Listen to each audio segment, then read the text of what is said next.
Lucas Oil Stadium in Indianapolis, packed house as the Colts play host to the Baltimore Ravens. Indianapolis has won the toss and they will receive. As you look at Ravens head coach John Harbaugh and head coach Jim Caldwell celebrating his 55th birthday tonight.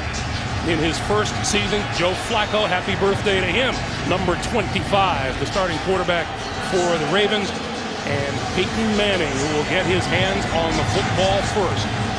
That is Chad Simpson. Set to receive the kick. He has returned one kick for a touchdown, 93 yards against Jacksonville. Billy Cundiff set to kick it away, and we are underway in Indy. Simpson, 5 yards deep in the end zone, will not run it out. He will start from his own 20-yard line.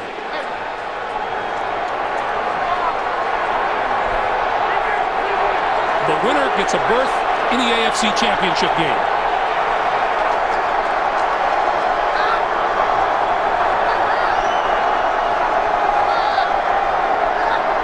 In the shotgun, the fake to a dive. Manning throwing over the middle. Got his man across the 40-yard line. Complete to Austin Collie and a first down.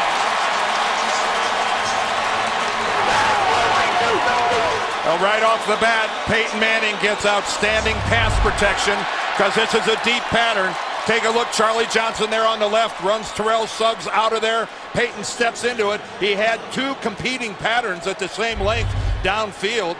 Dallas Clark was there as well. What a confidence builder to start off with a strike like that. 20-yard pickup, first down at the Indianapolis 40. The give is to a dive. A dive doesn't make it back to the line of scrimmage. It'll be 2nd and 11.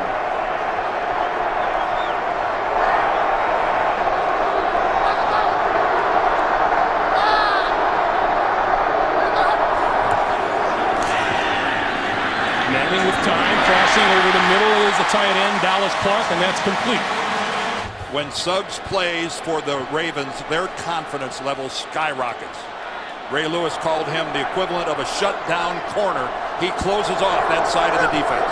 On 3rd and 2, the up back is Mike Hart. He's across midfield and into Baltimore territory for a first down at the 48. Now, we spent the day out at the Colts complex a couple days ago, and it has been a long time since I've been around a football team that was as anxious to play a football game as Jim Caldwell's group. The players were unhappy the way the season ended. They're appreciative of being rested and healthy, but wow, were they anxious to get on the field and get this thing kicked off. Jim Caldwell said they turned the clock back a bit, went back to fundamentals, put the pads on. First down from the Ravens 48.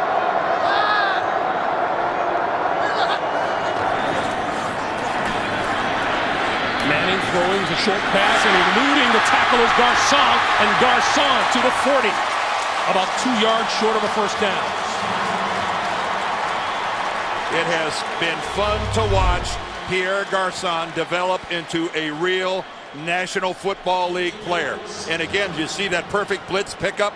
They came in both A gaps. You see Johnson picked up, Ray Lewis picked up, Ellerbe picked up. Nice job by the guys in blue. Manning throwing outside, and that is complete to Pierre Garcon, a young man playing with a heavy heart, as many of his friends and relatives. Boy, the crowd wants a flag for a hit out of bounds. Many of his friends and relatives on the island of Haiti.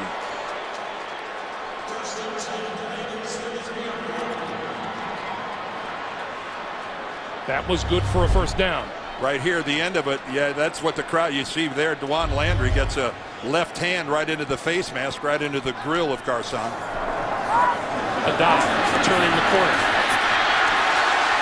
to about the 26. Well, at first, it didn't look like Joseph Adai was going to be able to get to the edge. Ryan Deem, the big tackle out in front. You see Dallas Clark with a good pin block to the inside, and if it wasn't for the hustle of Justin Bannon, a defensive lineman who ran a long way to make that tackle, that had gone for even more. Donald Brown, the rookie from Connecticut, making his first appearance of the night in the backfield behind Manning on 2nd and 3. Manning will throw the short pop over the middle, and that is incomplete. When Ray Lewis and Dallas Clark had quite a collision, and Clark was a little slow getting up. He just finally gets to his feet. Peyton's looking at him all the way. This is just the old, that used to be a popular pattern for tight ends back in the 60s. And Ray Lewis, look how quickly he read that, got there the exact instant the ball did.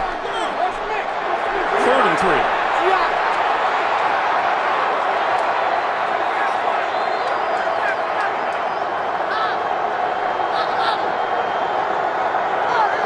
Play clock to 2, to 1. They just barely get it off, and the short pass is incomplete inside the 25-yard line. Well, and that's Manning threw into a crowd. Well, yeah, that's total confusion there. Garcon and Donald Brown were both in the same place. So, of course, they brought their defenders with them. One of them was in the incorrect place. You can see right there, Donald Brown comes back to where Garcon is setting up shop. It looked to me like Brown should have kept going to the outside and get a little separation and give Garcon a little more room. Here is Matt Stover, the Ravens' all-time leading scorer, with the field goal attempt on the way, and good.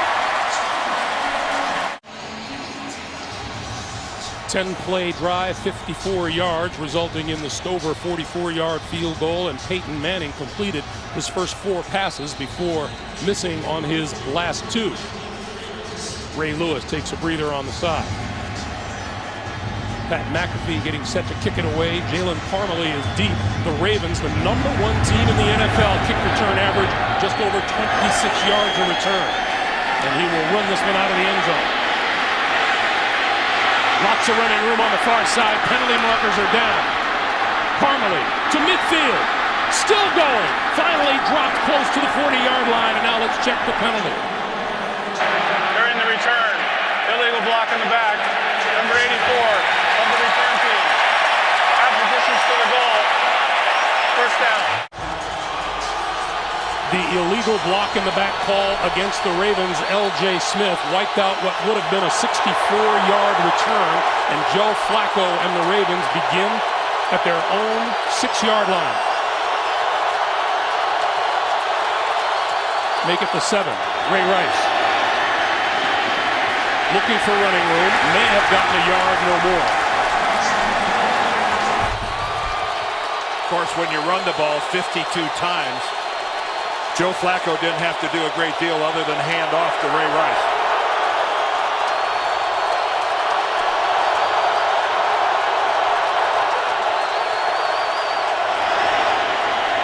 Flacco pumps, throws to the outside, and wide open on the far side of the field is Derek Mason. And that's enough for a first down.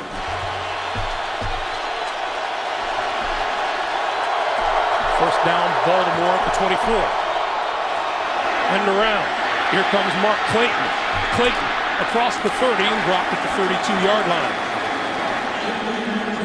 Boy, good-looking play and a nice mix so far by Cam Cameron, the offensive coordinator, giving the Colts a look at just about everything. Nice play action, and then pretty nice all the way. You see the seal block there by Matt Burke, the center, and that was close to becoming a really big play. There's Cam Cameron in his second year. A little bit of everything here just in their opening series.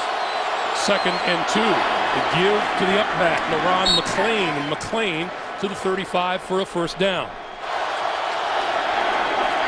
Flacco throws this side, and that is complete to Derek Mason, his second catch of the night. And that's enough for another Baltimore first down. Well, they're taking the game right to the 2 corners for the Colts. Before they took advantage of the rookie Gerard Powers on the other side. Now they come back to their offensive right, and this is Kelvin Hayden, who's giving a lot of cushion. The line of scrimmage, the Ravens 47.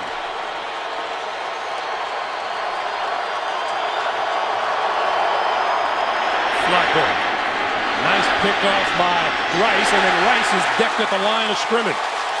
The middle linebacker, Gary Brackett, who promised us he'd keep his eye on Ray Rice all night long. Well, he's a fellow Rutgers guy and has a lot of respect for Ray Rice, but this is how you take care of an open field tackle. You fight off the block of Ben Grubbs. Beautiful catch by Rice on a high throw, but look at this. That is how you square up and drive through who was then a ball carrier, Ray Rice. Beautiful job by Gary Brackett. 2nd and 10. Rice to midfield. A pick up to 3. We were talking with Ray Rice about those pass-catching abilities, and he said he's caught more passes this season than he did in his entire college career at Rutgers. It's just not every day you see a running back who is the leading rusher and the leading receiver.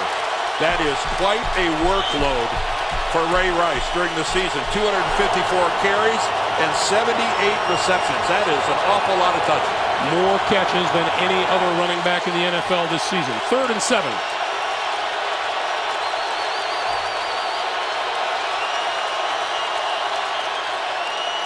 Penalty markers down. That pass falls incomplete. It looks like the Colts' Robert Mathis may have jumped. You might be right. It looked like he got a superb jump on the ball, and it might have been a little too good. Offside, number 93, defense, 5-yard penalty. Repeat 3rd down. They said Dwight Freeney, but I believe it was Robert Mathis. Yeah, I certainly thought it was Mathis. Let's take a look at it and see if we can figure out. This is Mathis right here. He's on the near side. That was razor thin. A 3rd and 2. Indianapolis' 3rd down defense, 31st in the NFL, 2nd worst. But look at the record they put up. Meanwhile, that pass is complete to Derek Mason. Well, Derek Mason had a big game against the Colts earlier, and they were concerned about their ability to cover the old guy. And this time, Kelvin Hayden never turns around, and it doesn't have any idea where the ball is. Hayden is just playing Mason and never got turned around and had no idea the ball was right on top of him. Mason adjusted. He did not. Red zone visit for the Ravens. Rice looking for running room. Gets a couple to the 16-yard line. I think a lot of people, Greg, thought that the Ravens were just going to come in here and just try to do what they did to New England. Just run, run, run. And I think John Harbaugh knew that they weren't going to win this game without putting the football into the hands of Joe Flacco. And look at this nice mix right here. 5 rushes, 4 passes. But here they are in the red zone. And Harbaugh told us, we talked about at the top of the show, we can't settle for field goals here. On 2nd and 8, here's Rice again, running room. To the 10, and about 2 yards short of a 1st down. Melvin Bullitt making the stop. Well, those of us of a certain age, we look at Ray Rice and we see a lot of similarities with Emmitt Smith. His compact stature, and Ray Rice says that is just fine with him. He watches cut-ups of Emmitt Smith all during the offseason. Really tries to pattern himself after the great Cowboys start. 11th play of this 83-yard drive. 3rd and 2.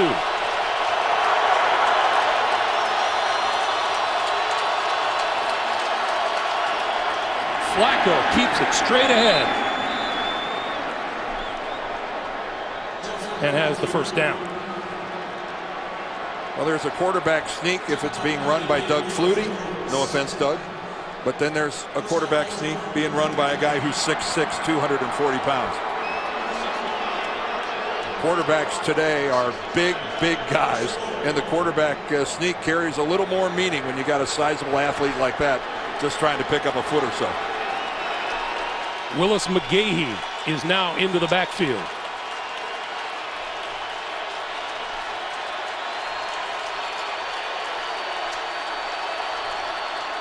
McGahee shakes a tackler and fights his way to about the 6, where Antonio Johnson makes the stop. Boy, did Dwight Freeney get upfield on that. He disrupted that play to the point where McGahee was lucky to get back anywhere near the line of scrimmage. Look at Freeney get all the way up. He goes through 2 Ravens, goes through the tight end, goes through the fullback. Willis McGahee never had a chance. 2nd and goal.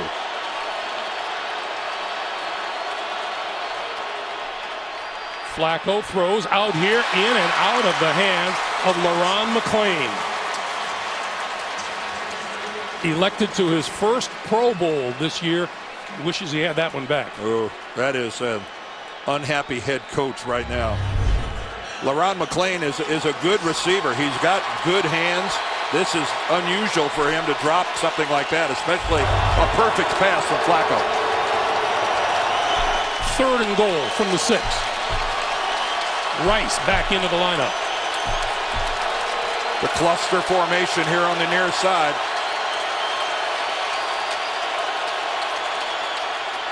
Flacco throws, almost picked off at the goal line. It falls incomplete.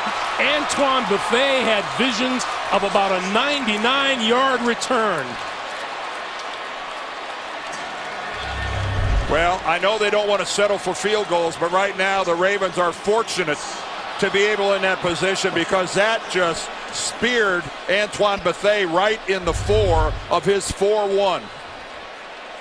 Oh, and look at Joe Flacco. There is a guy who knows what an enormous play that could have been going the other way. Billy Cundiff from 25 yards out. High snap. It is put down, and it is good. Sam Cook, the holder, with a nice play to grab the high snap. The Ravens put together an 87-yard, 15-play drive. And we have a 3-3 tie, and Joe Flacco has already thrown for 55 yards. He threw for all of 34 in the win over New England a week ago.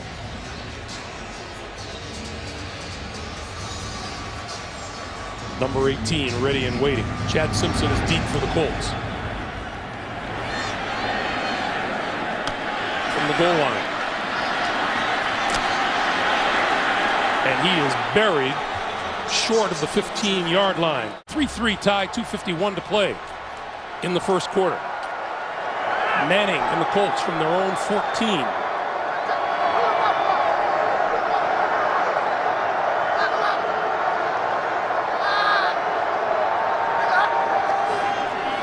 Fake to a dive.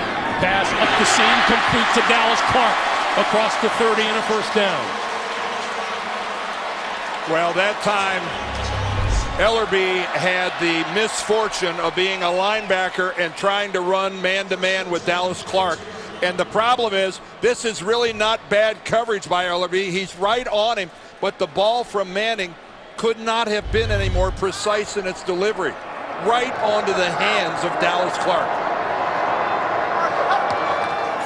On first down, straight ahead, a dive across the 35 to about the 36 or 37-yard line.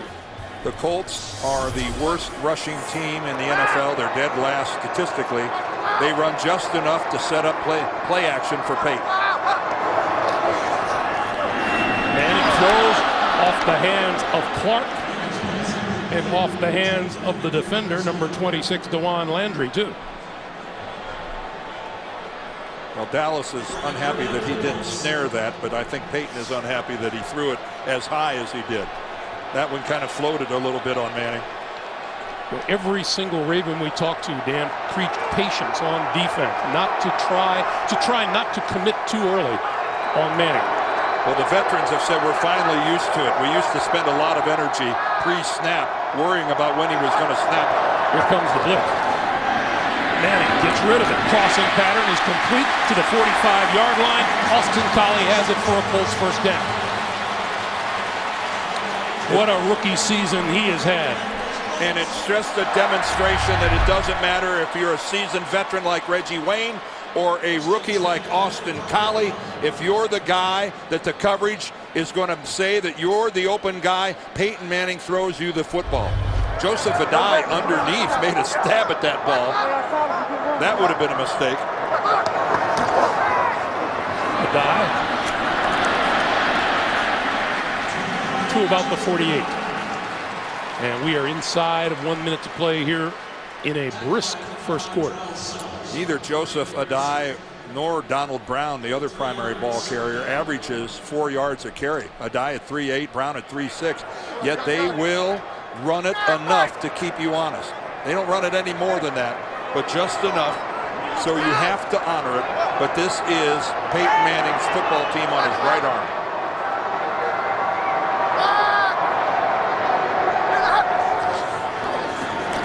On 2nd and 7. Incomplete, intended for Collins. It'll be 3rd and 7. Oh, great coverage by Chris Carr. That was tight coverage. The Ravens have had all sorts of problems at cornerback. Look at that. That's a good reversal by Collie, and Carr had none of it. Broke down, planted, and reversed direction exactly the same time the receiver did. 3rd and 7.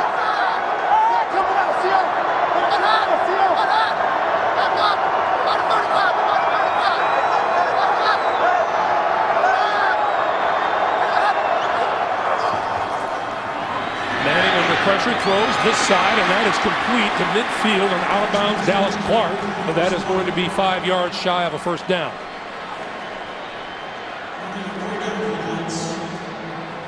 Well, that was a good series by the Ravens. Anytime you force a punt, well done. We come to the end of the first quarter. The Baltimore defense with another job well done against Manning and the Colt offense. That is Chris Carr at his own 10-yard line for the kick coming from McAfee.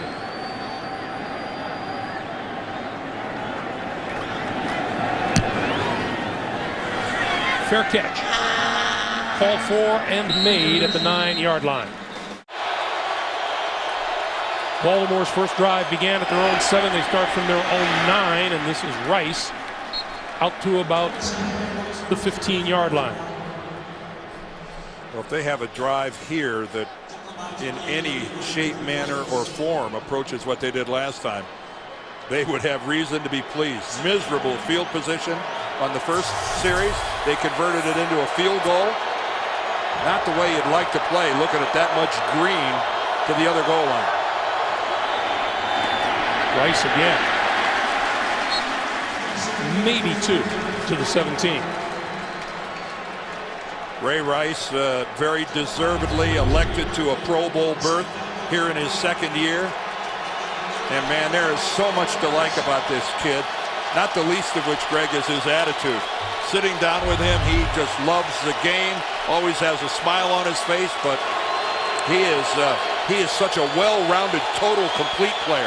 That's what you like to see. And you get the feel, a steal as a second-round pick. And a bit of a chip on his shoulder for every team that passed him by. On 3rd and 2, Flacco outside overthrows Derek Mason. Well, he had no choice but to overthrow him, because sitting right underneath Powers and Hayden, there was he'd have had to throw some kind of a moonbeam to get it over the underneath coverage. Derek Mason really tortured the Colts in that game that was played in Baltimore back in November, and that time they did everything they could do to take Mason out of it. TJ Rushing back for the upcoming kick from Sam Cook.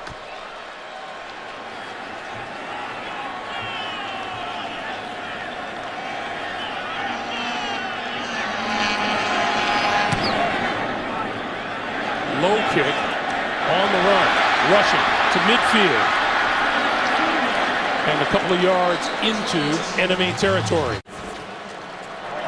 Manning starts from the Baltimore 49-yard line. He is yet to throw in the direction of Reggie Wayne. Flacco had to start from his own 9. Peyton gets to start from their 49. Big advantage, Colts. Not much there for a dive. Jarrett Johnson leading the way for the Baltimore defense, which has played very well so far tonight. I've really been impressed with their coverage. Even when Peyton Manning has completed passes, he's done it to someone who's been pretty well covered, and he's done it by being very precise with his throws.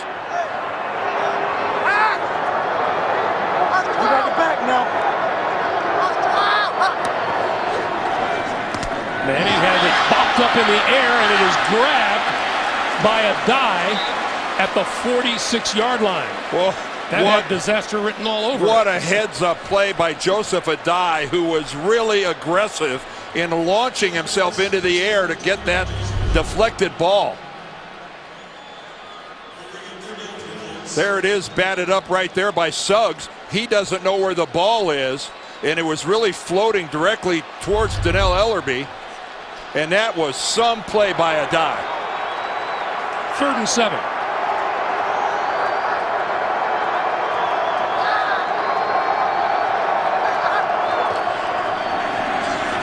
Manning steps up, down the sideline for Garcon, complete. And again, there's that coverage we've been talking about. The secondary of the Ravens is playing some football game to this point. That time Frank Walker with really good coverage, and Peyton Manning, that ball was out of bounds. Frank Walker, who's been much criticized but also very much defended by his head coach. He wasn't fooled at all by that out and up by Pierre Garcon, right on his hip. Chris Carr deep for the punt. Will let it drop, and it'll roll into the end zone, and that'll give Flacco and the Ravens possession. 11:59 to play here in the first half. You see where these teams have been starting on the average. All things considered, Joe Flacco likes it from his own 20. Sure does. That's the most room he's had yet. Flacco fakes the pass, gives to Rice, and Rice up the middle for about 4 to the 24.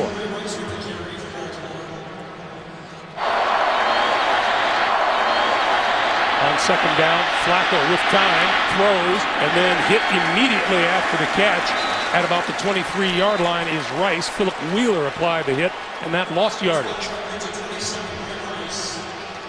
Well, each offense so far has put together one good drive that ended up with a field goal. But after that, the defenses have taken over this game. You know, Dan, going back to that battle between Freeney and Gaither, it was interesting. We were talking with Dwight Freeney. He says a lot of people think that bigger is better, and that is often a misconception. Leverage is everything. Leverage is everything. He said every now and then it turns into wrestling, but by and large, the low man wins. 3rd and 7. Flacco under pressure and gone down.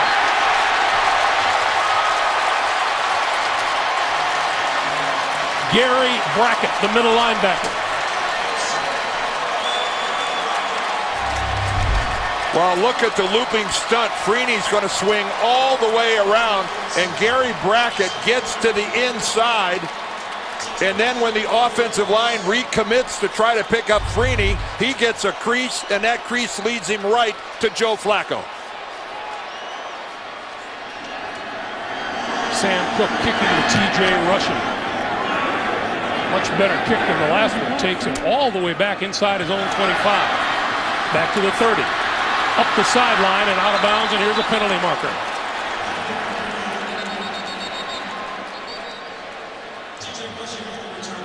Good return by Rushing. Let's see if penalty moves the line of scrimmage back.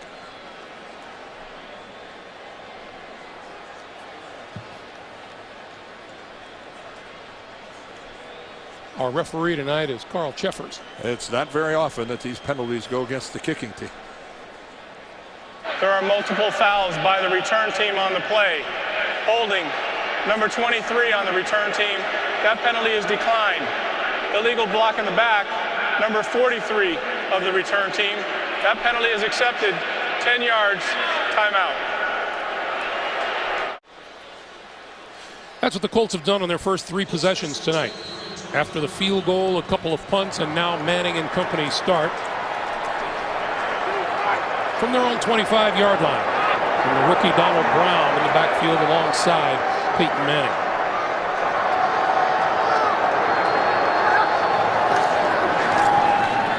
Manning throws. That one is complete. First one of the night to Reggie Wayne. It's enough for a first down out to the 37-yard line.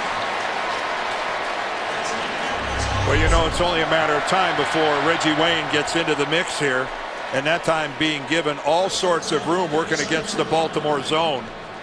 And when he breaks off underneath, he fools everybody. How about Reggie telling us that it was uncomfortable watching the games last week? It felt like we were out of the playoffs. He said almost felt like we were spectators. We missed it.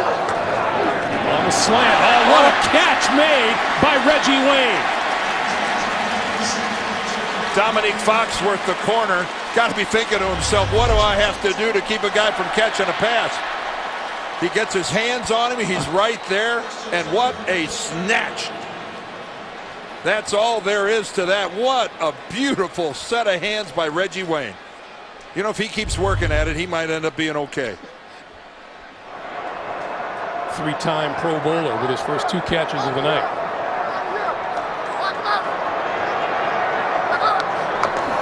From the 48, here's Donald Brown, and Brown crosses midfield to about the 48.5-yard line of the Ravens. You know, a lot of questions about what's better, rested. Do the Colts have a chance of coming out here and being rusty? The way this game has started, they look sharp to me. They're playing good, solid football. It's just that they're playing against a very formidable opponent. I don't think the week off has damaged the Colts in any way. I think it's been a real plus.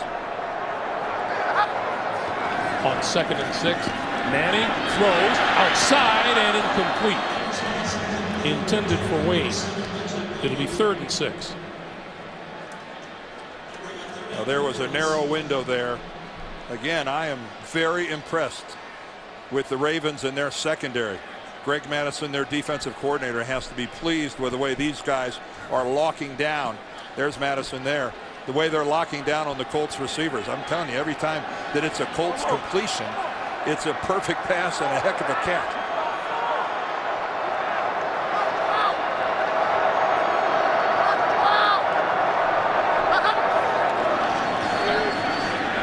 Manning complete to Dallas Clark and appears to have enough for the first down. You know, we were talking with Dominique Foxworth about this Colt passing game, and all Dominique said was the Colts passing game is the simplest, most complicated thing there is. And then he followed it up by saying it's a real challenge to play against the most intelligent quarterback that's ever played the game. How's that for lofty praise?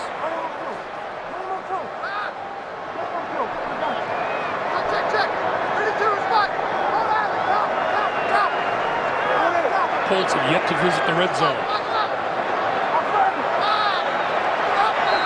And he didn't get the snap off in time.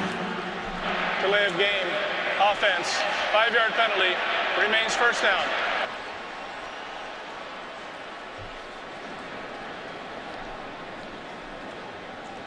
That is a real rarity for Peyton Manning.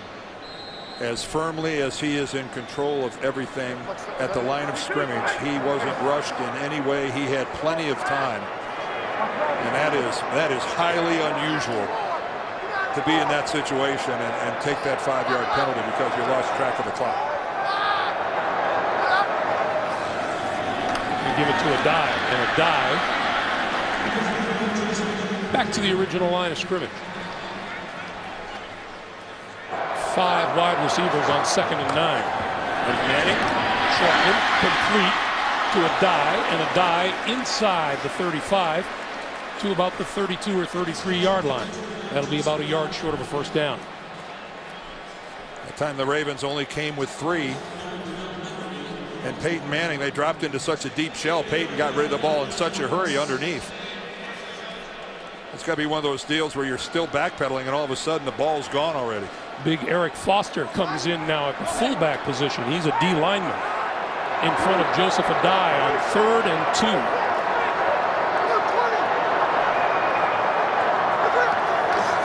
And Adai didn't get it. He didn't even get back to the line of scrimmage. Haloti Ngata, all 6'4", 345 pounds of him.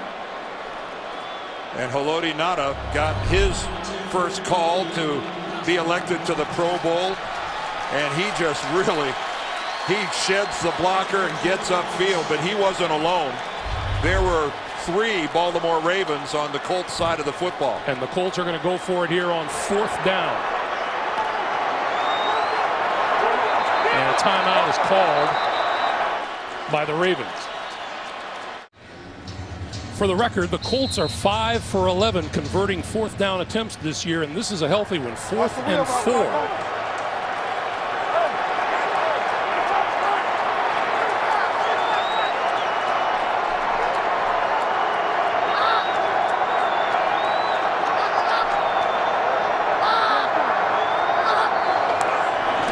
Manning going to throw it outside here. That is complete and bumped out of bounds. Is a dive right at the first down marker by Dannell Ellerbe.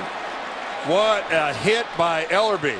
That looked like a dive was going to pick that up easily, and talk about his upfield momentum coming to an abrupt halt.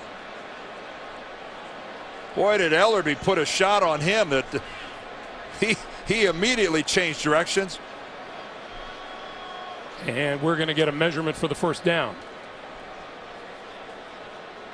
When you saw that completion, you're thinking, well, geez, Adai is going to pick this up without much of a sweat.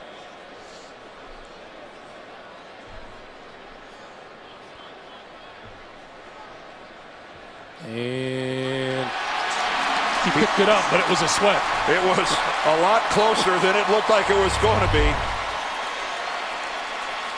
Right here when Adai gets the look at that shot from Ellerbe, but that was a good spot by the officials. You could see that the football, at least where the marker was on that side, that's not the official chain. They're on the other side. But it certainly looked like it was a correct spot by the officiating crew. So the Colts gamble and win their 4th first down of this drive. 4:40 to play in the first half. Adai can't find any running room. Back to the line of scrimmage. Ray Lewis, Terrell Suggs in on the stop.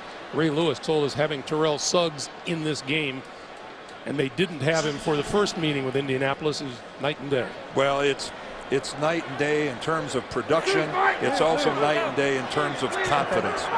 His nickname is Sizzle, and when he's on the field, he's one of those rare players that makes the guys around him better.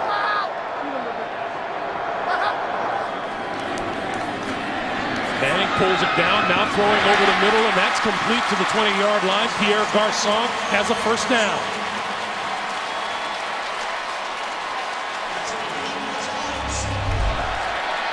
Well, we're going to look at this from right behind Peyton Manning.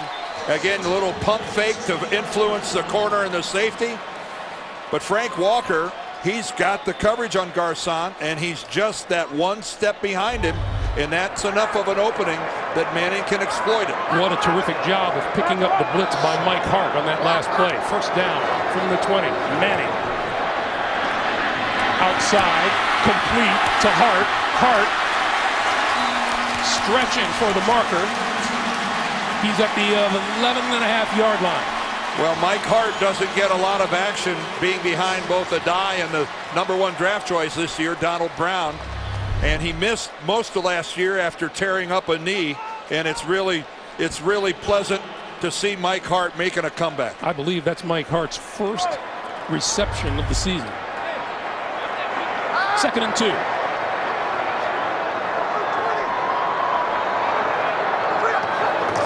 Red zone trip for the first time today, and Hart burrows his way to the 10-yard line and appears to have enough for a first down. It'll be 1st and goal. Well, Mike Hart got, you know what? He got rewarded for that blitz pickup. He saves Peyton's bacon, so what's he do? He comes back and throws him the ball, and then he gets him in on the running action, lets him pick up a first down. Under 2.5 minutes to play.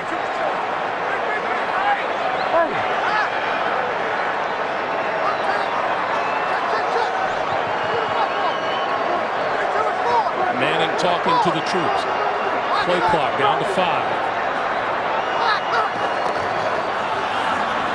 Manning throwing, far side corner in the end zone. Caught. Touchdown. Austin Collie.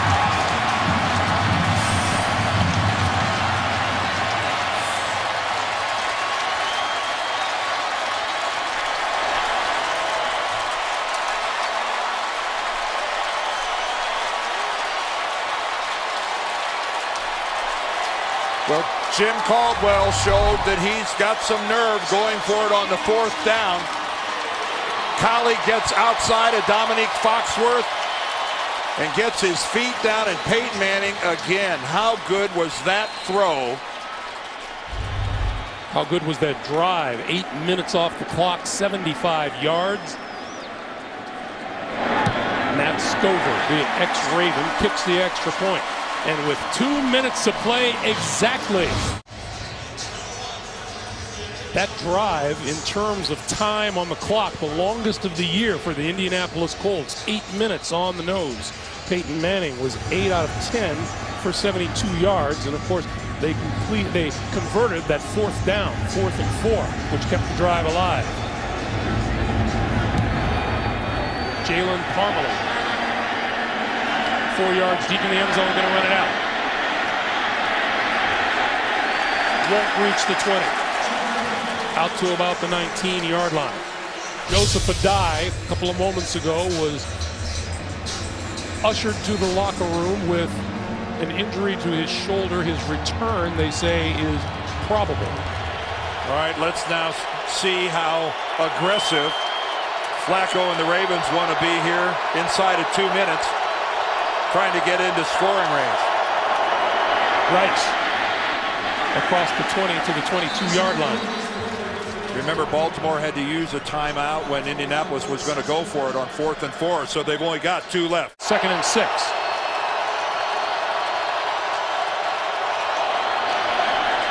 Flacco throwing down the sideline. It is incomplete. And Flacco ended up on the ground, courtesy of Dwight Freeney.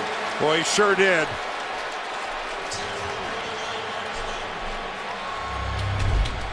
There's Dwight Freeney going against Jared Gaither, and there's that spin move, and boy, he comes clean. And Jared Gaither is not the first left tackle that all of a sudden found himself blocking air after Dwight Freeney spun away to the inside. And despite the hit, how'd you like the arm strength of Joe Flacco? 3rd and 6. That's never been in doubt.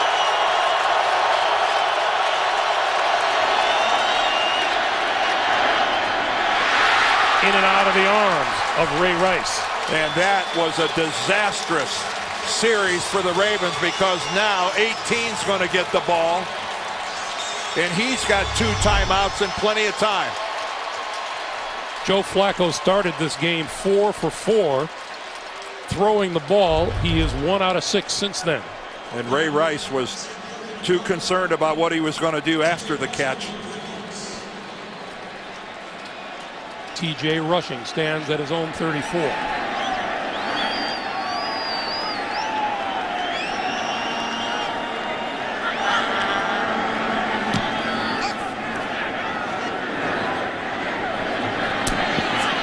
Rushing from his own 24 to the 35 and dropped at the 36-yard line. Good open field tackle by Tavares Gooden.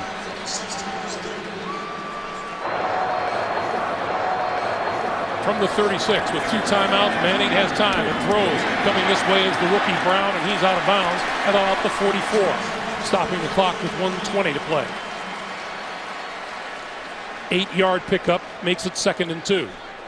And that's another thing that Peyton Manning does. He's one of those quarterbacks, when he gets back in the pocket, he chops his feet. They're used to say, well, geez, this guy's got happy feet, which means he's uncomfortable in the pocket. That's not it at all with Manning. That is just the way he works. Another crossing pattern, and this one is complete across midfield to Dallas Clark. Ellerby makes the stop. Clock is moving, 70 seconds to play.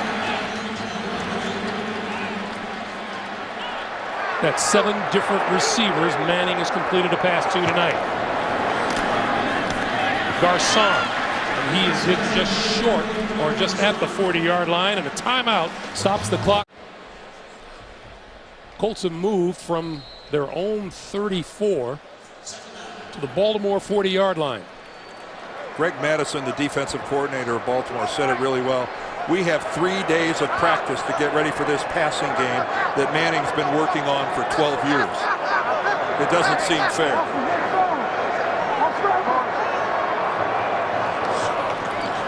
He'll hand it off to Donald Brown, and Brown Still on his feet. Still on his feet inside the 30 to the 27-yard line. Oh, and if it wasn't for Chris Carr hanging on for dear life at the very end, who knows where that might have ended up. Clock continues to move. 36, 35. Manning throwing for the end zone. It is penalty marker flies. Oh, Dominique Foxworth. I don't know how you're going to plead that case. Pass interference, number 24, defense. Defending Reggie Wayne, and Wayne comes out the winner on this one. There's Reggie Wayne at the top of your screen. The little stutter fakes the out, and then he's got Foxworth all the way. And Dominique Foxworth, even though he had Ed Reed over the top, just involuntarily reached out and grabbed him. And take a look at that. The most pass interference penalties in the league. And we all know what killers those can be.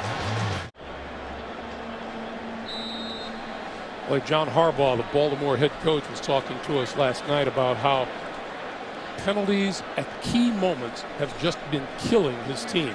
Well, what killed this team on this particular instance was a couple of incomplete passes on that last series. There was a 3-and-out, which gave Indianapolis the ball back with all sorts of time and good field position. Colts have moved 50 yards in 58 seconds. Manning pulls it down, now throws, corner of the end zone, incomplete. Pierre Garçon, the intended receiver. And Pierre Garçon came open in the back corner, but I just don't, by the time he was running and by the time Manning identified him, I don't think there was enough field left to end up with a completed pass. Second and 10. 22 seconds to play. Hey, you got to come to three. Hey, you got to come to three. Hey, Elegant, come to three. Elegant, come to three. Manning, end zone, touchdown. Collie. Oh, we've got a flag, and did he hold on long enough to have possession? Ooh, lots of things to talk about here.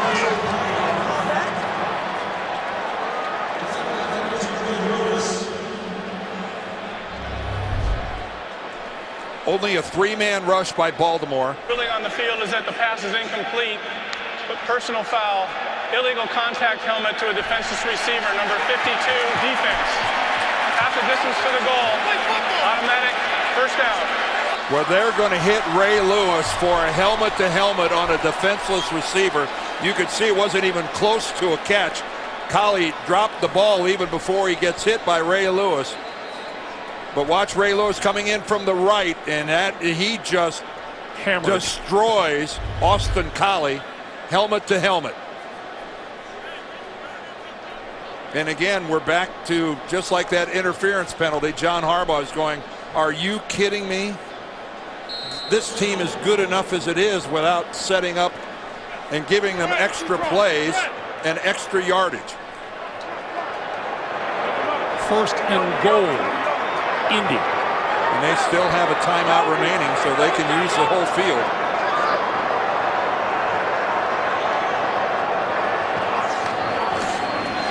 Short pop to Dallas Clark, to the 5, to the 4. Well, Ray Lewis sniffed that out. And the Colts used their third and final timeout to stop the clock with 9 seconds to play. That was good identification by Ray Lewis, who had dropped back in coverage. And he came up and made the tackle on Dallas Clark. You can see he starts out all the way back in the end zone, but look at how quickly he identifies it, comes up, and makes a sure tackle. His 14th season out of Miami. How about the draft that the Ravens had in 1996? They had 2 #1 picks. They draft Ray Lewis and Jonathan Ogden. 2 Hall of Fame football players. That'll, if you're the personnel guy, that'll get you a raise, Ozzie Newsome.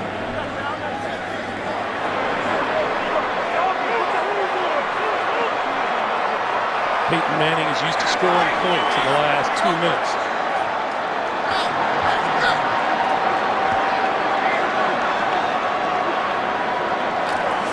On second and goal, Manning got rid of it, incomplete. Inside the 5 to Reggie Wayne. And got leveled from the backside. Oh, and Peyton's pleading for one more. Wants one more play. This is Suggs coming around the corner. And you could see he went for the swipe. He didn't realize that Peyton Manning had already thrown the ball. Remember, he knocked it out of the hands of Tom Brady last week. That really broke the dam, set up the Ravens' second touchdown, and got them out to that quick 14-0 lead. 3rd and goal.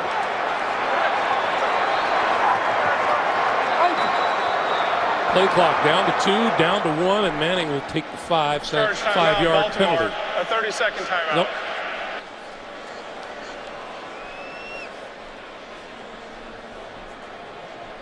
Well, this is being super aggressive by the Indianapolis Colts with 7 seconds left on the clock.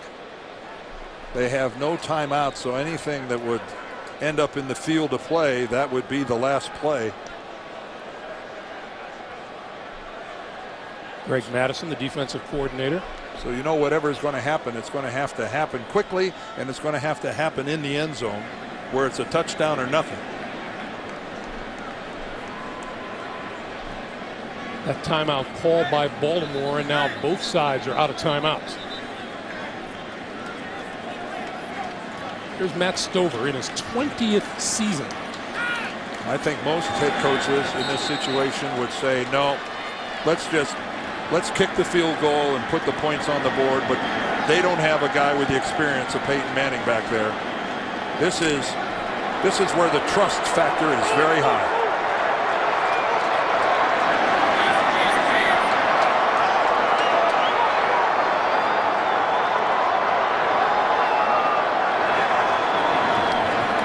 Throws. Touchdown. Reggie Wayne.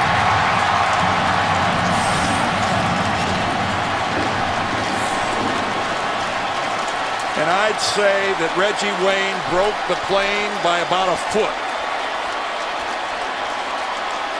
What a gamble by the Colts, and boy does it pay off. And John Harbaugh, I think, is asking for a review from upstairs. But look at that, no doubt about it. Reggie Wayne has the football, he has control, he reaches out over the plane. Folks, that is a thing of beauty on a lot of different levels. Stover's kick is good. 3 seconds to play in the first half. The Colts have scored 14 points in this second quarter, all in the last minute 57 seconds. For those of you that love this game and have any sense of history at all, appreciate what you're watching every time you get the opportunity to watch Peyton Manning play the position of quarterback.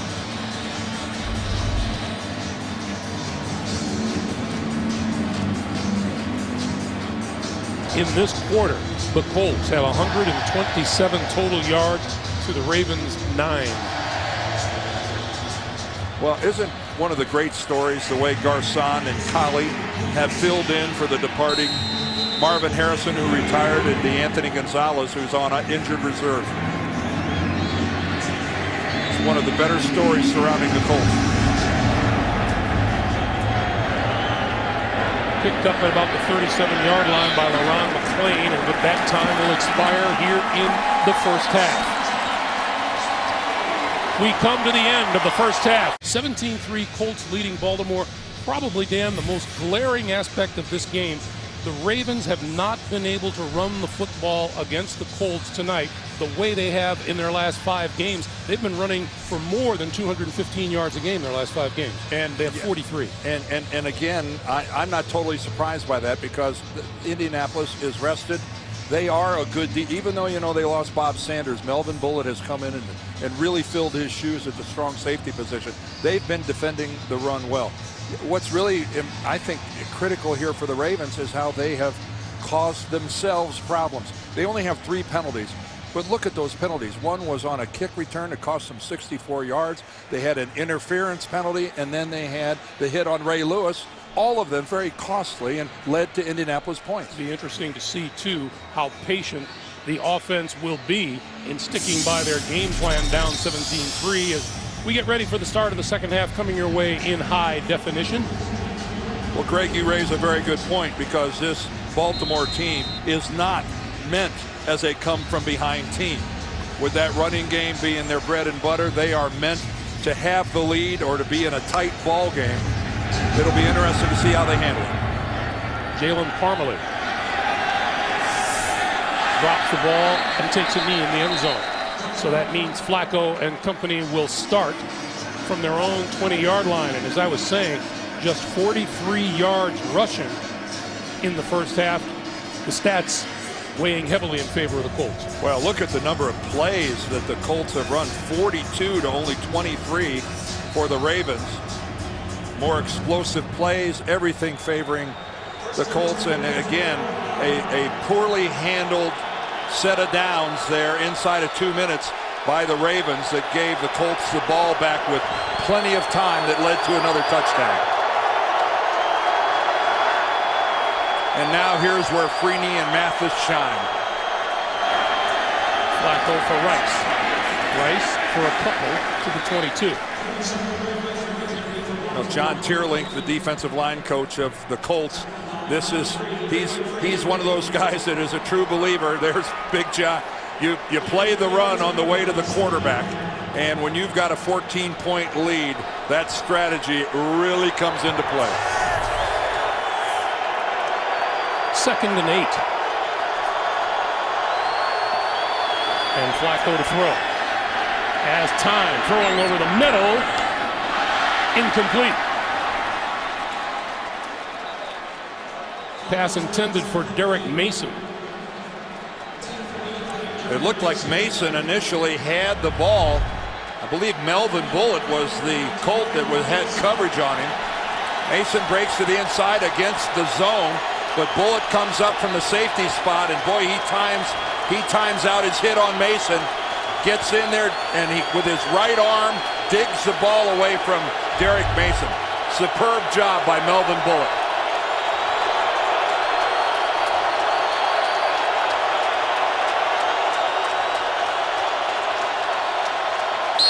And Flacco calls a timeout.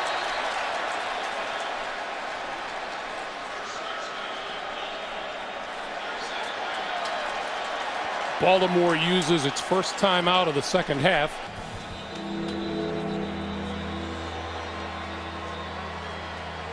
So 3rd and 8, and here is that situation that you talked about, Dan, where the defensive ends of the Indianapolis Colts have just pinned their ears back on 3rd and long.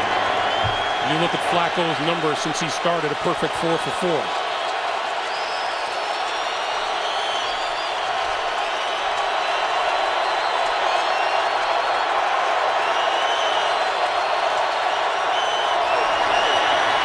Flacco throws, that is complete to Rice, and Rice has first down yardage and much more. Out of bounds across the 45 to about the 48-yard line. Boy, how about finishing a run after the catch like Ray Rice, who, watch this, when he goes down the sideline, he's going to be confronted by Jacob Lacey, the rookie corner, and watch Rice attack him. Ray, who's the aggressor here? Ray Rice is the offensive player, and he just attacks his would-be tackler. Boy, that was some piece of work by the second-year kid from Rutgers. Get after it. Here's Willis McGahee, and we get a penalty marker and a false start. False start, number 86, offense. 5-yard penalty.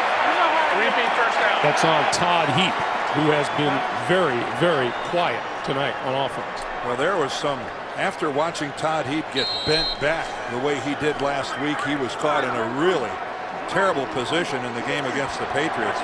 I think the Ravens are fortunate that he's even playing tonight. Todd Heap, number 1 all-time in Ravens history in receptions, touchdowns, and receiving yards. 1st and 15. McGahee. about back to the original line of scrimmage.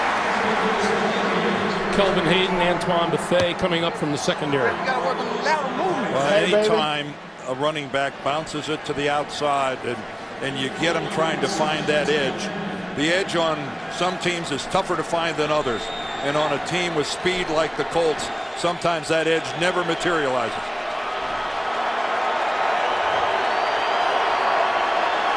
McGahee still in the backfield on 2nd and 10. With pump fake over the middle. That's complete. And to the 45 is McGahee. Pickup of 5. Pickup of 7, excuse me. It'll be 3rd and 3. A nice ball handling that time by Joe Flacco.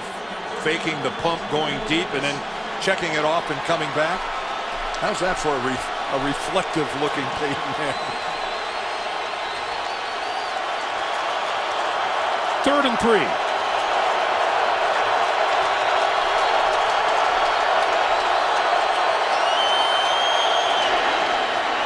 Flacco's pass tipped at the line of scrimmage.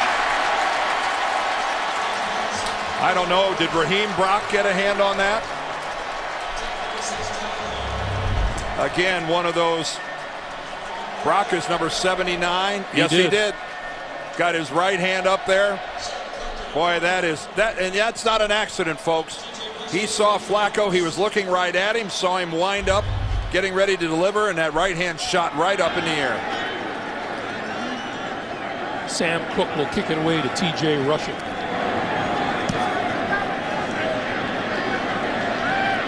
Fair catch called for, and it's going to bounce and stay inside the 10-yard line and down at the 7. Donald Brown in the backfield with Manning. He gets the play fake. Manning out of his own end zone to Brown. Brown across the 10 to about the 14-yard line. Well, this was at the conclusion of the last series the Ravens ran, and that's Cam Cameron, the offensive coordinator there on the right, and he and Joe Flacco are trying to figure out what they can do to get this offense moving. It's had the one really good drive that resulted in a field goal, and other than that has sputtered the rest of the evening. On the slant, Reggie Wayne met at about the 19-yard line. Look at that identification by Peyton Manning. He sees the blitz coming from Chris Carr and immediately goes right to the area voided by the blitzer. Now Ray Lewis is coming over to compensate. Foxworth closes in a hurry, but still Reggie Wayne takes a pinpoint pass, takes a big hit, and holds on and moves the chains.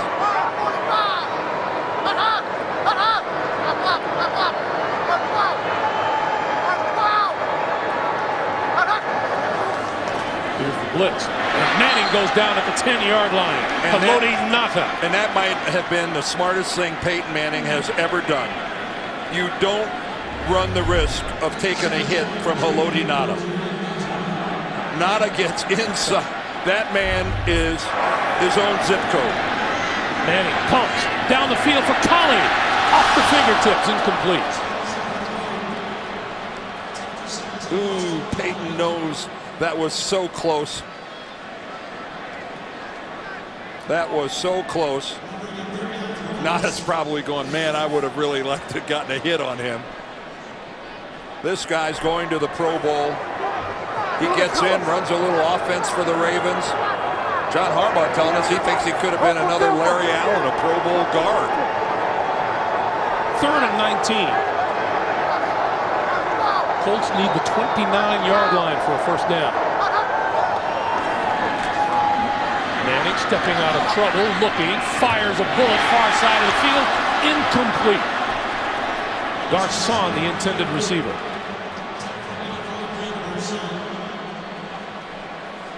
Well, Peyton Manning buys himself all sorts of time, and it's tough to find fault with that. And I don't know, Pierre Garcon had it. I don't know if it was the fact that his leg was in an awkward position that took his attention away from securing the ball, but Number 18 couldn't have delivered it much better than that, and that would have been for a first down. And it seems like for the first time in a long time, the Ravens have a shot at some decent field position. Terrific kick by McAfee. Carr nailed at his 34-yard line by Cody Glenn, the rookie linebacker out of Nebraska. At their own 34-yard line, as Peyton Manning looks on, the Baltimore Ravens have the best starting field position of the night. They have had one first down since their opening drive. The give is to Ray Rice. Rice across the 40, out to the 43-yard line. A pickup of 9, and it'll be 2nd and 1. Well, that was a nice drop there by the Ravens, going unbalanced to the left and then coming back to the right. And look at that, only 120 yards difference there between what he did last week. Of course, you're always off to a decent start when the very first play of the game you take it 83 yards for a touchdown. That helps you with average. McClain. And we'll see where they mark this. It appears to be right at the first down marker at the 44-yard line. He needed less than a yard to pick up that first down. And we're going to measure. You know, we saw an animated Joe Flacco on the sideline, Dan, which is unusual in itself because he really does have a solid exterior. And he said he was perfectly fine with his 34 yards throwing last week because he won. However, if they're behind, you'd think he wants a little more success throwing the football tonight. And he's capable of it.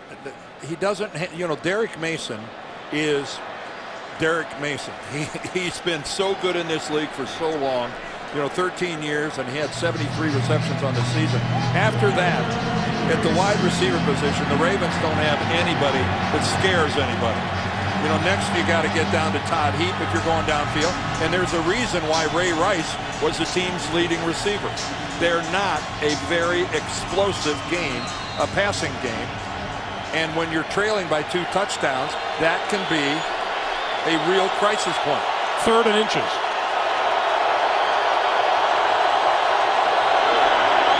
Gonna pitch it to Rice, and we get a whistle. Well, I thought I saw movement by Jared Gaither on the left side. That's got to be a false start. He rocked back in his stance. False start, number 71, offense, 5-yard penalty. Remains 3rd down. It is on Gaither. This is Gaither. He's right. You saw that flinch right there. He was going to try to go laterally down the line to make a cutoff block. And man, John Harbaugh is going, nothing is going right. And again, Greg, he talked to us. He said, you know, we do the hard things really well, but the penalties and the dumb stuff just haunts us. Now Flacco looking at a 3rd and 6.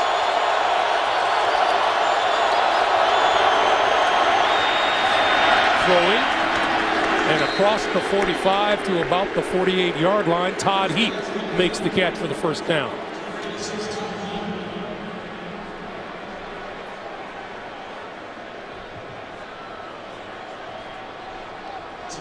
Heap, a 2-time Pro Bowler. Hard to believe he's been around for 9 years. There's Michael Orr, who's playing a pretty darn good game at right tackle. This kid is going to be special. I think he's got everything to be a multi-Pro Bowl tackle. The tools are all there, the attitude, he's got it all. Here's Ray Rice. And another marker flies on the far side of the field. And it's going to go against the Ravens. Holding, number 71, offense, 10-yard penalty, repeat first down. It has not been a great second half so far for Jared Gaither. No, this time he's working on Dwight Freeney, and he's fooled by Freeney going to the inside. You know, Freeney, you know, it takes a defensive end with a lot of confidence to line that far outside somebody and then take an inside move. And that's what Freeney did, and it totally fooled and surprised Gaither. So now the line of scrimmage all the way back to the 38. It's a 1st and 20.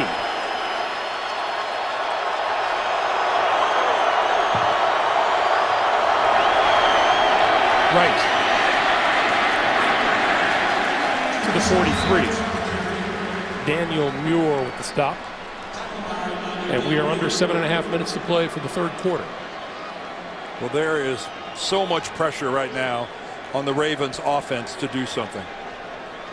To just eat up some time, get into Indianapolis territory, do anything at all. You know, obviously points are what you're looking for, but just show some sense of having some sort of continuity and being able to put together drives that move the chains and get some first downs. Rice with running room, midfield to the 45. Raheem Brock, Gary Brackett combined for the stop. Well, when Ray Rice gets out in space, you can really see how he's got the tools that make him special. Look how low, you know, he talked to us about one of the things he admired about Emmitt Smith was the fact that he ran underneath his pads. You know, in other words, that's again back to the leverage you talked about earlier that Freeney was talking about. Ray Rice, a big fan of a back that can do that. 3rd and 3. Flacco pulls it down, looks the other way, and now rolling. Looking, throwing, far side of the field, it is incomplete. Intended for Rice, Gary Brackett. The two Rutgers grads had it. And Gary Brackett comes up with an all-star play. Joe Flacco did everything he could do to buy himself some time. Look at his line, giving him all sorts of time. That time Gaither stays with Freeney, but that time Gary Brackett got away with one of those situations where he wasn't playing the football at all, only the receiver. And here go the Ravens on 4th and 3, and they're going to go for it.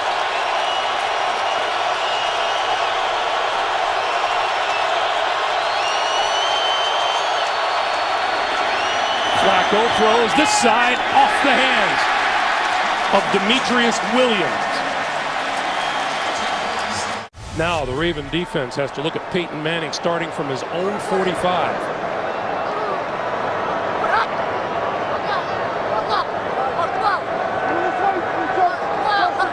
Donald Brown in the backfield, play fake to him. Manning going to go deep on the side, picked off. Intercepted by Ed Reed. Ed Reed back down the sideline, loose football, and reclaimed by the Indianapolis Colts, Dallas Clark. Garcon knocked it out. Pierre Garcon with unbelievable hustle. He was the intended receiver, and he chased Ed Reed for 30 or 40 yards. Watch Garcon, number 85. Ed Reed flashes in. Now watch Garcon take off after Ed Reed. Here he comes, and he just comes up, knocks the ball out. What a sensational hustle play by Pierre Garcon. And wouldn't you know it, it just one-hops right to Dallas Clark. Ed Reed's 7th interception in 7 career playoff games for naught. Manning gives to Brown. Brown knocked down at his own 25-yard line by Dominique Foxworth.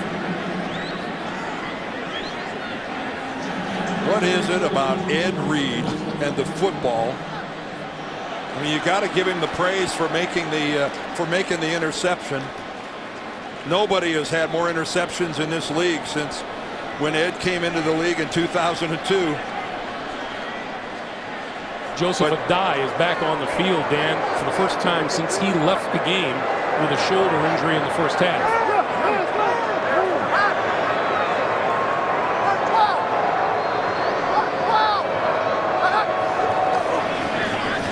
Second and 13, Manning throws, Kyle catches, out to about the 39-yard line, and a first down.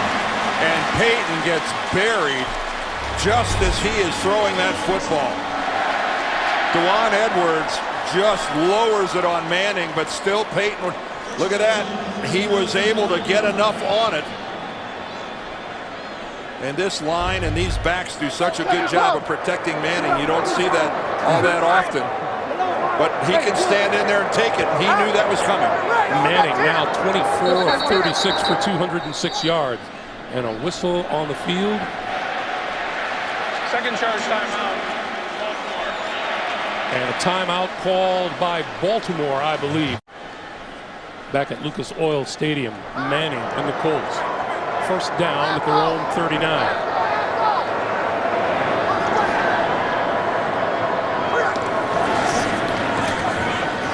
A dive. Back to the line of scrimmage. Well, as we've talked about so many times before, Peyton Manning is an equal opportunity thrower of the football. He gets everybody involved. If it's your turn in the barrel, you're getting the football. Rookie or 10-year veteran, it makes no difference.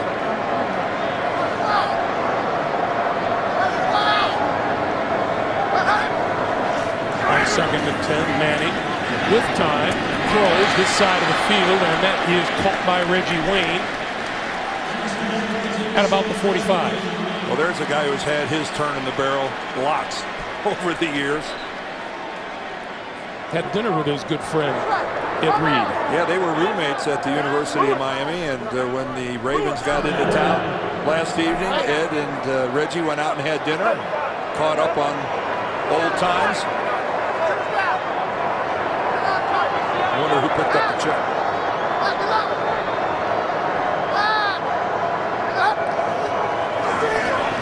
On 3rd and 4, Manning up the seam, intercepted.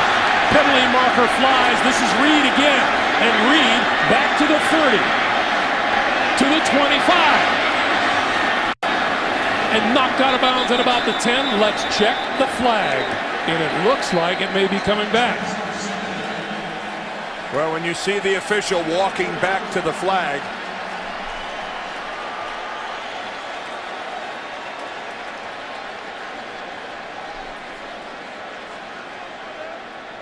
Pass interference, number 35, defense, automatic, first down. The penalty is on Corey Ivy. You just saw John Harbaugh say, unbelievable.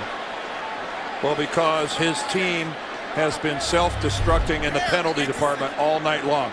Let's check out number 30. Well, there he is right there.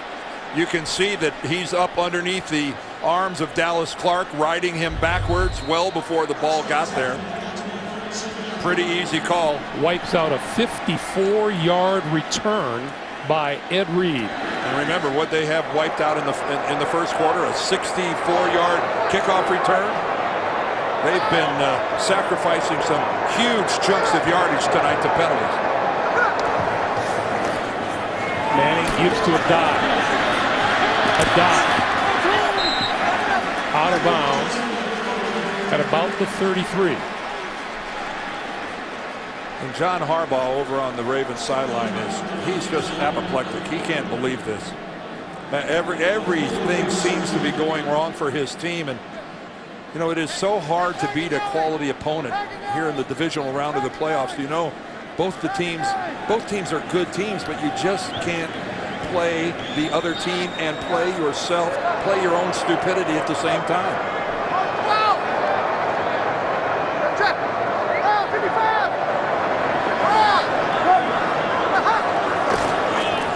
Die again to the 31. The Colts have beaten the Ravens 7 consecutive times. There's Tom Moore, the offensive coordinator, the only offensive coordinator Peyton Manning has known. Manning throwing to the 20-yard line, making the catch is Reggie Wayne. You hear about running a quarterback-friendly route, and that's what Reggie Wayne did right there, coming back to the quarterback, making yourself a target, but then again, when the ball is thrown to such a pinpoint place as that, that's just, how do you defend that? It can't be done.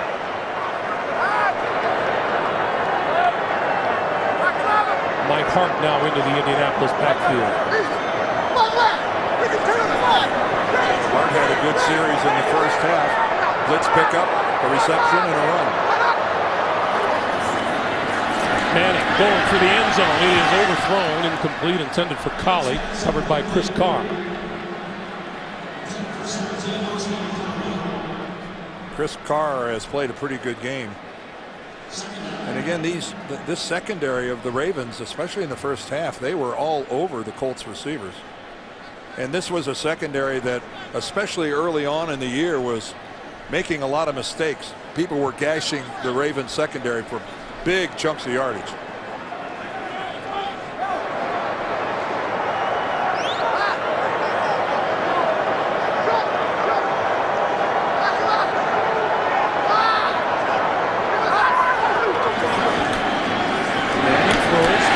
That's complete to Wayne inside the 15-yard line. Now Dominic Foxworth again. He's got the man coverage on Reggie Wayne. But Wayne breaks it off, and when you got a clearing pattern being run, you know, Colley's running deep, clearing it, which means that Foxworth has to cover a lot of ground to come all the way inside to try to defend that slant pattern. 2 previous red zone trips, 2 touchdowns for the Colts. 3rd and 4 from the 14.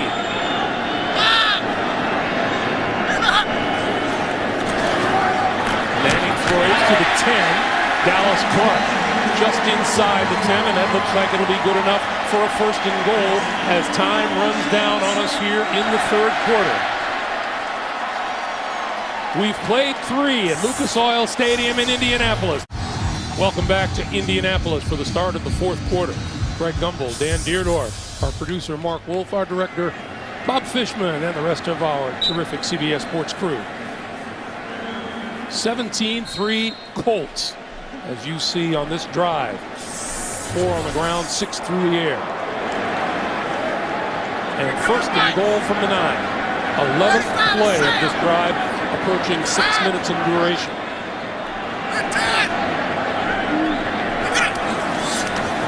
Manning for the rookie Brown, and Brown is tripped up. That'll lose yardage back to the 12. Corey Ivy coming up to make the stop. And the Colts tonight have had a fair number of negative runs, a lot of them on 1st down. I know that's not making Tom Moore and Jim Caldwell very happy.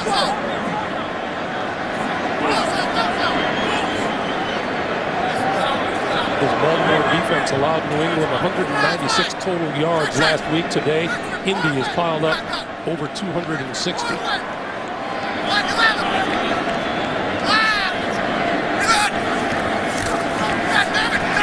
Manning being chased and slides down at the 16. And there's another negative play. So a negative run on 1st down. He loses yardage on that, so that'll go down as a sack. Jarrett Johnson giving chase. And Peyton Manning just playing smart football. There is no upside for number 18, who is not the fleetest of foot, to try to do something courageous with that football. Manning sacked 10 times this year. That's the 2nd time Baltimore has recorded a sack tonight. 3rd and goal. The 16. Manning throwing, end zone, and overthrows Reggie Wayne. And that's been a pattern all night for Baltimore. When they've been down in the red zone, they only rush 3 people and drop 8, which means you can pretty much have that whole 2nd level back there in good position. And Dominic Foxworth took away the underneath throw. And here is Matt Stover, who still lives in the Baltimore area.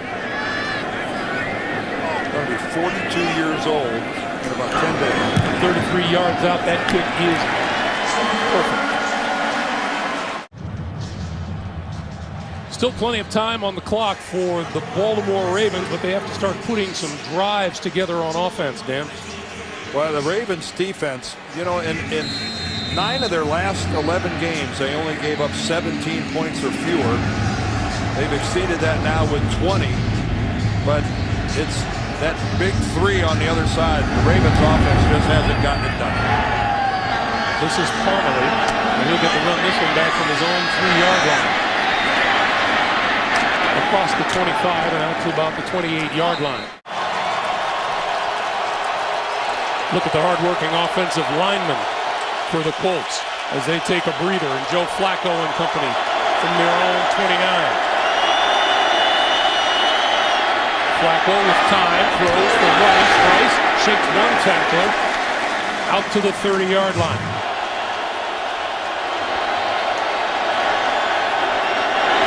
Rice again to the 34. And it'll be a 3rd and 5. Well, when you look at the Colts defensively tonight, the way they are running, the way they are flowing to the football, the way they're tackling, pretty hard to argue with the strategy employed by Jim Caldwell, Bill Polian, and the group here to rest these guys the last couple weeks. They have been motoring at a high level here tonight.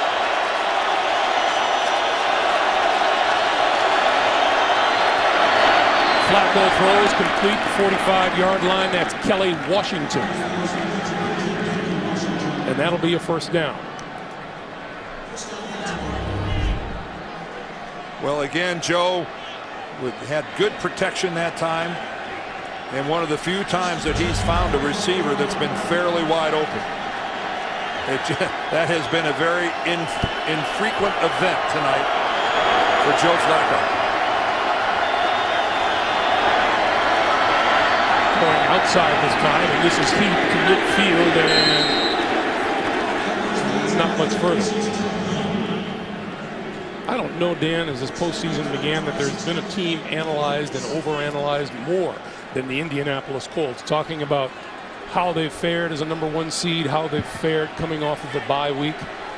Well, the fact is, since Peyton Manning's been the quarterback, they've had the bye 3 different times, and they've lost all three times in their first game in the playoffs, and that sticks with you. This is Rice. Rice to the 40. Almost broke free. Still on his feet. Loose football. Rolling. Picked up by the Colts. And down at the 20-yard line. Clint Session with the football. The Baltimore Ravens lost 9 fumbles all season long. They have lost 2 tonight.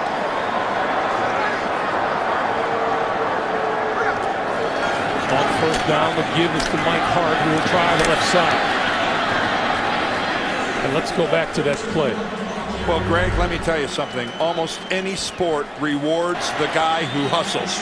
And this hit all the way downfield is going to be made by Raheem Brock, a defensive lineman who had hustled all the way downfield. There he comes right there, puts his face mask right on the football. And Joe Flacco saying, hey, Ray, that's okay. But again, hustle plays. Quick pass here, Garcon out to the 22. And we're talking about hustle plays. It's fitting that Garcon catches that pass because it was his hustle play earlier when he knocked the ball loose from Ed Reed after he intercepted Peyton Manning. The Colts have been flying around this field tonight. They have been hustling. I'm not saying the Ravens haven't been, but the Colts have been making hustle plays, and some of their hustle plays have been big plays.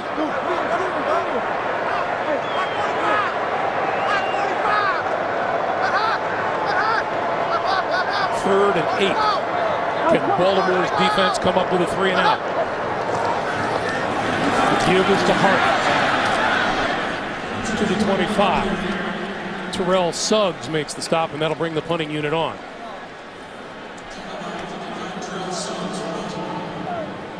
Well, that was conservative by the Colts, but with a 17-point lead, they're going to let their defense go to work again, and I can't imagine how frustrated this entire Ravens team is over on their sideline. You get in this position and you've worked so hard to get here, and then you just self-destruct. Chris Carr is beaten. Fair catch called for. What a kick. Flacco to pitch for Ray Rice. Rice cuts it back out to about the 25-yard line where Robert Mathis makes the stop. And Dan, it's time to start giving this Colt defense a little credit. This is a Baltimore team that averaged almost 25.5 points a game during the regular season. Put 33 on the board last week, 3 tonight. And the Colts have just barely moved over the 200-yard mark in total offense, 212 yards. Only 8 first downs, though, while the The Ravens have 8 first downs while the Colts have 22.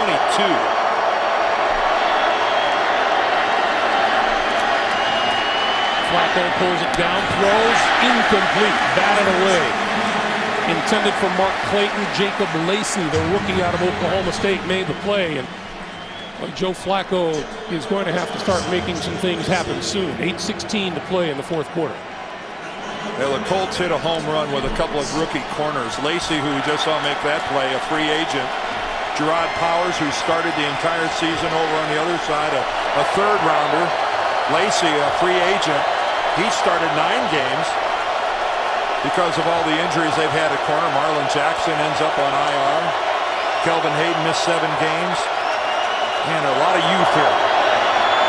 Flacco throws in and out of the hands of Kelly Washington. It would have been enough for a first down. And what a throw by Joe Flacco, taking one right in the chops as he threw it. Joe Flacco under pressure. He has to throw it early. The ball's in the air by the time Washington makes his break. Yeah, it's a little behind him, but Joe, he couldn't step into it. He didn't take a big hit, but he couldn't step into it. But that ball was very catchable.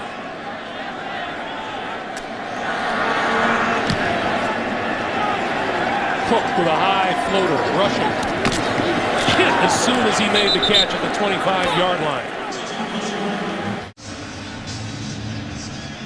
Welcome back to Indianapolis. The clock slowly becoming an enemy of the Baltimore Ravens. 8:02 to play in the fourth quarter.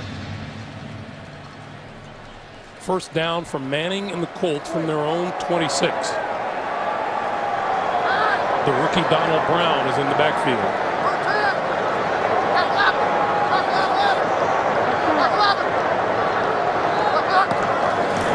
And the give is to Brown, and Brown not much there. And just one Baltimore mistake after another. Reggie Wayne with the catch. Just short of the 35-yard line.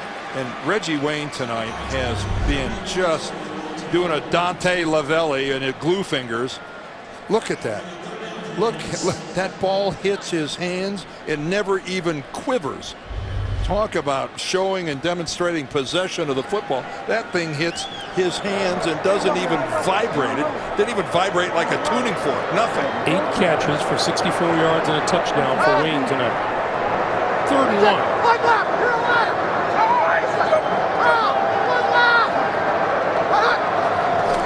Manning will throw for it, and that is incomplete. Well, that was, I know, extremely disappointed to have 3rd and a yard, and that's a timing pattern all the way. That's where Peyton throws the ball before Collie even makes his turn around the corner. That's an all or nothing deal, and very fortunate for Baltimore. They're going to get the ball back here after a 3 and out. You know, it's what makes him such a great football player, but unless Peyton Manning gets the ball into the end zone, he's not happy. No, and he never will be. Chris Carr buried as he makes the catch at his own 22-yard line.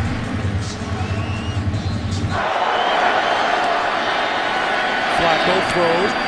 Coming across the middle of the field is Todd Heap.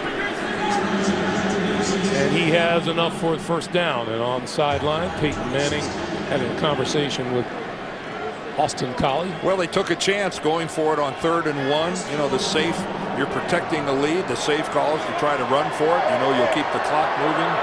You know, it's a much higher percentage play. They went, that's what makes the Colts the Colts. But when it doesn't work, it looks bad. Flacco on first down. Throws out here to the near side. Shaking the tackler is Demetrius Williams, and he's out of bounds, and that's another Baltimore first down. 5:52 to play here in the fourth. Well, back-to-back plays here. We've seen more life out of the Ravens offense than we've seen in quite some time. Baltimore had 5 first downs on their first drive of the game. That is their 5th since then.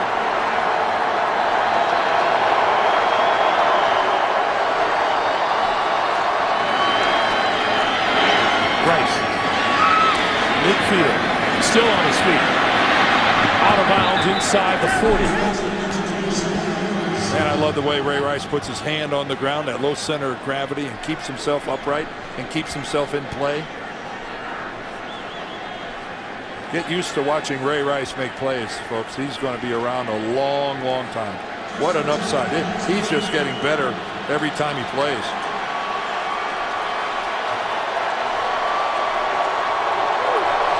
Ravens on the move, coming up on 5 minutes to play. Flacco overthrows Heath coming to the near sideline. That'll stop the clock with 5:03 to go.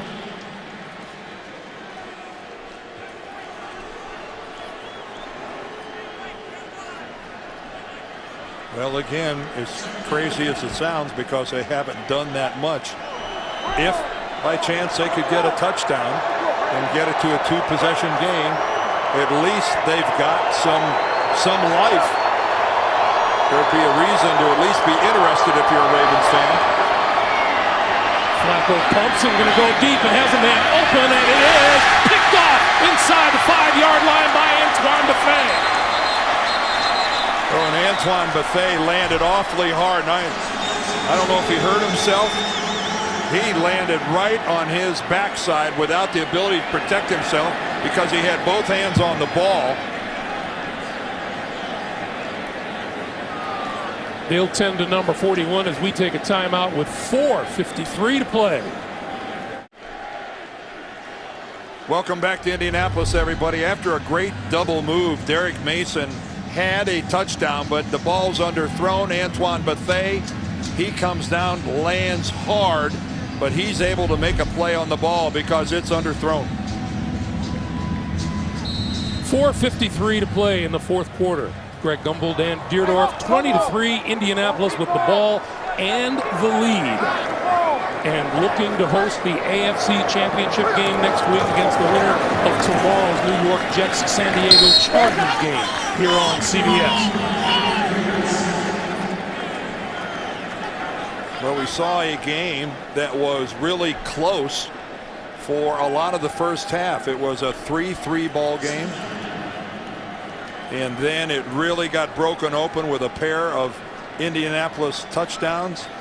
Austin Collie with a 10-yard touchdown catch. Then Reggie Wayne with a 4-yard touchdown reception that ended the first half.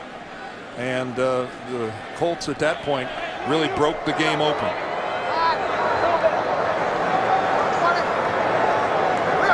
On 2nd and 7, the game is to Hart. You know, thinking back to what John Harbaugh said last night. He said, if we're +1 or 2 in the turnover department, if we stop them in the red zone, if we score touchdowns in the red zone, we can win. None of that has happened for the Ravens tonight. None of that has happened. And the Colts are on the verge of getting a pretty sizable monkey off their back, because the last time the Colts won a playoff game, you know when it was, Greg? It was the Super Bowl. It's been a while. It was the Super Bowl when they beat the Bears. The last 2 times in the playoffs, they were eliminated by the Chargers. 3rd and 5, and this is Brown, and he's going to be taken down at the 5-yard line by Donnell Ellerby. And Baltimore has used its 3rd and final timeout. Well, it's a good use of a timeout, because the Colts would have burned off 40 seconds before they snapped the ball for a punt.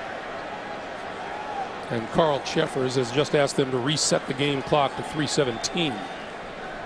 And I believe he's reminding John Harbaugh, you have no more timeouts.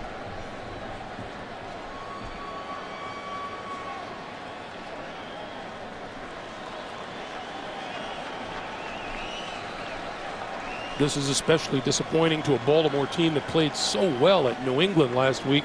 Coach Harbaugh said, we were perfection for a quarter. That was then. This is now. Yes, that was then. McAfee gets it away. Fair catch called for and made by Carr at his own 43-yard line. Whatever can go wrong has gone wrong for the Baltimore Ravens. Flacco being blitzed, throws, and that's complete. inside the Indianapolis 35 to Derek Mason. 3 minutes to play. Of course, Baltimore, they only have a minute to go. They can't challenge anything because they've got no timeout. So no matter how blatant something might be, it's going to stand. That's the least of their problems at this point. This is Heap. And Heap inside the 30 to about the 27, and that's a first down. Clock continues to move as we come up on 2.5 to play. And this is just offensive pride here. You'd like to get in the end zone just to say you did it.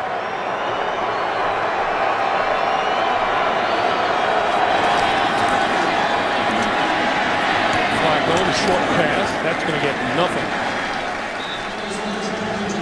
And I think that, you know, is the glass half empty or half full? I think we just have to give all sorts of credit to the Baltimore, I mean, to the Colts and the way they have pursued defensively, the way they have hit. 2 minutes to play in Indianapolis. Baltimore with the ball at the Indianapolis 27-yard line. The Ravens are out of timeouts.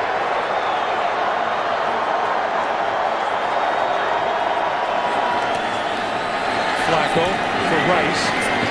Rice still on his feet inside the 25 to about the 24. Penalty markers fly. Flacco on the move and got rid of it. You're right about when you talk about the red hot Chargers, what they've won 11 in a row. Offside, number 68, defense, 5-yard penalty, repeat third down. Eric Foster guilty of the penalty. Take a look at that right there. Incredible. San Diego started at 2-3 and then notched 11 straight.